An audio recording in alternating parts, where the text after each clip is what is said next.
ఆదికాండము 41వ అధ్యాయము. 2 ఏళ్లు గడిచిన తరువాత ఫరో ఒక కల కనెను.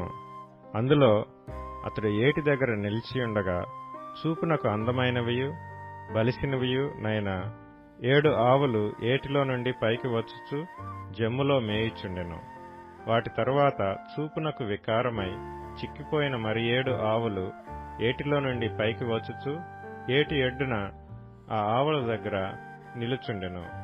అప్పుడు చూపునకు వికారమై చిక్కిపోయిన ఆ ఆవులు చూపునకు అందమై బలిసిన ఆవులను తినివేయుచుండెను.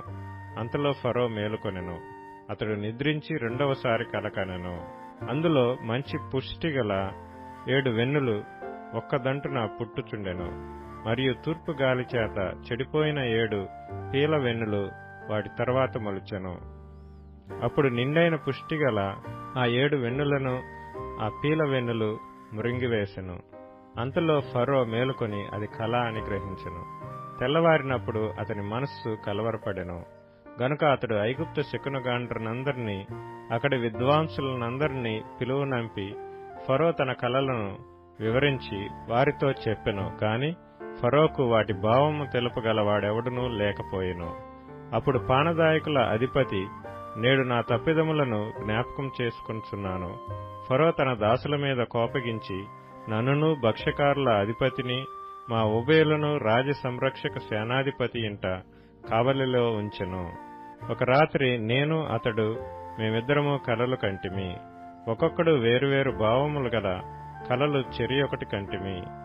అక్కడ రాజ సంరక్షక సేనాధిపతికి దాసుడై ఉండిన ఒక హెబ్రీ పడుచువాడు మాతో కూడా ఉండెను. అతనితో మా కలలను మేము వివరించి చెప్పినప్పుడు అతడు వాటి భావమును మాకు తెలిపెను. ఒక్కొక్కని కల చొప్పున దాని భావమును తెలిపెను. అతడు మాకు ఏ భావము తెలిపెనో ఆయా భావముల చొప్పున జరిగెను. నా ఉద్యోగము మరలా నాకు ఇప్పించి భక్ష్యకారుని వ్రేలాడదీయించనని ఫరోతో చెప్పగా ఫరో యోసేపును పిలువనంపెను. కాబట్టి చెరసాలలో నుండి అతన్ని త్వరగా రప్పించిరి. అతడు క్షౌరము చేయించుకొని మంచి బట్టలు కట్టుకొని ఫరో యొద్దకు వచ్చెను. ఫరో యోసేపుతో, నేనొక కల కంటిని, దాని భావమును తెలుపగల వారెవరనూ లేరు. నీవు కలను విన్న ఎడల దాని భావమును తెలుపగలవని నిన్ను గూర్చి వింటినని అతనితో చెప్పినందుకు యోసేపు, అది నా వలన కాదు, దేవుడే ఫరోకు క్షేమకరమైన ఉత్తరమిచ్చునని ఫరోతో చెప్పెను. అందుకు ఫరో, నా కలలో నేను ఏటి ఒడ్డున నిలుచుంటిని.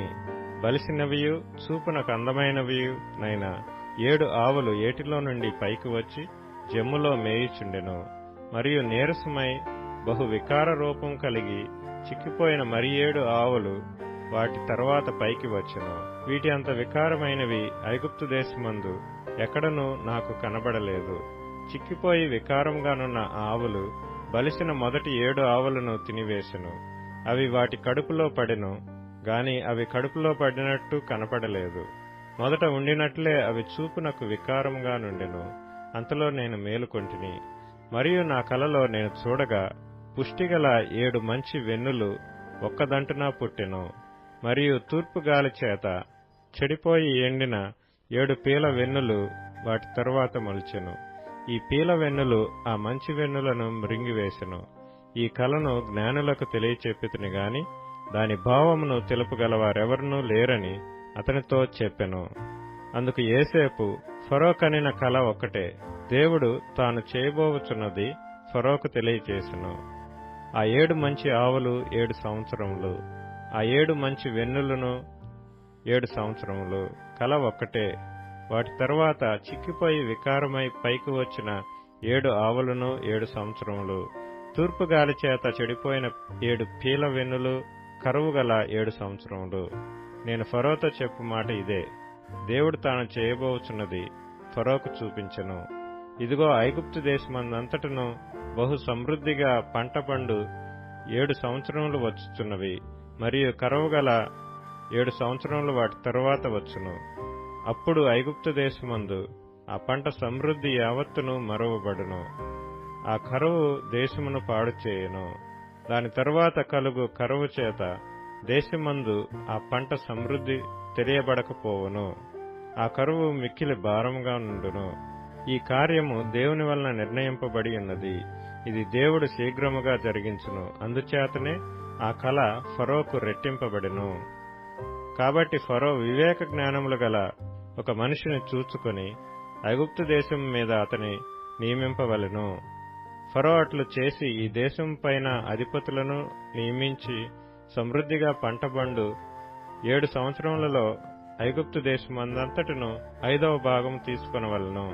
రాబోవు ఈ మంచి సంవత్సరములలో దొరకు ఆహారమంతయు సమకూర్చి ఆ ధాన్యము ఫరో చేతికి అప్పగించి ఆయా పట్టణములలో ఆహారమునకై భద్రం చేయవలెను. కరువు చేత ఈ దేశము నశించిపోకుండా ఆ ఆహారము ఐగుప్తు దేశంలో రాబోవు కరువు సంవత్సరములు 7 ఈ దేశమందు సంగ్రహముగా నుండునని ఫరోతో చెప్పెను. ఆ మాట ఫరో దృష్టికిని అతని సమస్త సేవకుల దృష్టికిని యుక్తమై ఉండిన గనుక అతడు తన సేవకులను చూచి, ఇతని వలె దేవుని ఆత్మగల మనుషుని కనుగొనగలమా అని అనెను.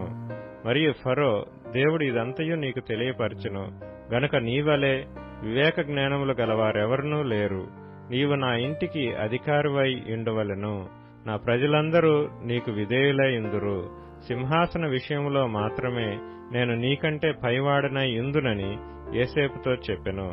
మరియు ఫరో, చూడుము, ఐగుప్తు దేశమంతటి మీద నిన్ను నియమించి ఉన్నానని యోసేపుతో చెప్పెను. మరియు ఫరో తన చేతినున్న తన ఉంగరము తీసి యోసేపు చేతిని పెట్టి సన్నపు నార బట్టలు అతనికి తొడిగించి అతని మెడకు బంగారు గొలుసు వేసి తన 2వ రథం మీద అతన్ని నెక్కించెను. అప్పుడు వందనము చేయుడని అతని ముందర జనులు కేకలు వేసిరి. అట్లు ఐగుప్తు దేశమంతటి మీద అతన్ని నియమించెను. మరియు ఫరో యోసేపుతో, ఫరోను నేనే, అయినను నీ సెలవు లేక ఐగుప్తు దేశమందంతటను ఏ మనుష్యుడును తన చేతినైనను కాలినైనను ఎత్తకూడదని చెప్పెను. మరియు ఫరో యోసేపునకు జప్నత్పనేహు అని పేరు పెట్టి అతనికి ఓను యొక్క యాజకుడైన పోతీఫెర కుమార్తెయగు ఆసెనతునిచ్చి పెండ్లి చేసెను. యోసేపు బయలుదేరి ఐగుప్తు దేశమందంతటా సంచరించెను. యోసేపు ఐగుప్తు రాజైన ఫరో ఎదుట నిలిచినప్పుడు 30 సంవత్సరముల వాడై ఉండెను. అప్పుడు యోసేపు ఫరో ఎదుట నుండి వెళ్లి ఐగుప్తు దేశమందంతటా సంచారం చేసెను. సమృద్ధిగా పంట పండిన 7 సంవత్సరములలో భూమి బహు విరివిగా పండెను. ఐగుప్తు దేశమందున్న 7 సంవత్సరముల ఆహారమంతయు అతడు సమకూర్చి ఆయా పట్టణములలో దాని నిలువ చేసెను. ఏ పట్టణము చుట్టూ నుండు పొలము యొక్క ధాన్యము ఆ పట్టణమందే నిలువ చేసెను. యోసేపు సముద్రపు ఇసుక వలె అతి విస్తారముగా ధాన్యము పోగు చేసెను. కొలుచుట అసాధ్యమాయన గనుక కొలుచుట మానివేసెను. కరువు సంవత్సరములు రాక మునుపు యోసేపుకి 2 కుమారులు పుట్టిరి. ఓని యొక్క యాజకుడైన పోతీఫెర కుమార్తెయగు ఆసెనతు అతనికి వారిని కనెను. అప్పుడు యోసేపు, దేవుడు నా సమస్త బాధను నా తండ్రి ఇంటి వారినందరినీ నేను మరిచిపోవునట్లు చేసినని చెప్పి తన జ్యేష్ఠ కుమారునికి మనష్షే అని పేరు పెట్టెను. తరువాత అతడు, నాకు బాధ కలిగిన దేశమందు దేవుడు నన్ను అభివృద్ధి పొందించినని చెప్పి 2వ వానికి ఎఫ్రాయిము అని పేరు పెట్టెను. ఐగుప్తు దేశమందు సమృద్ధిగా పంట పండిన సంవత్సరములు గడిచిన తరువాత యోసేపు చెప్పిన ప్రకారము 7 కరువు సంవత్సరములు ఆరంభమాయెను. గాని ఐగుప్తు దేశమంతటను ఆహారముండెను. ఐగుప్తు దేశమంతటను కరువు వచ్చినప్పుడు ఆ దేశస్థులు ఆహారము కోసము ఫరోతో మొరపెట్టుకునిరి. అప్పుడు ఫరో, మీరు యోసేపు నద్దకు వెళ్లి అతడు మీతో చెప్పినట్లు చేయుడని ఐగుప్తీయులందరితో చెప్పెను.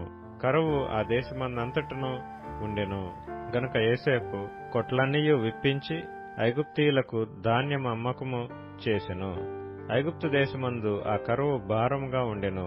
మరియు ఆ కరువు ప్రతి దేశమందు భారమైనందున సమస్త దేశస్థులు యోసేపు నొద్ద ధాన్యము కొనుటకు ఐగుప్తునకు వచ్చిరి.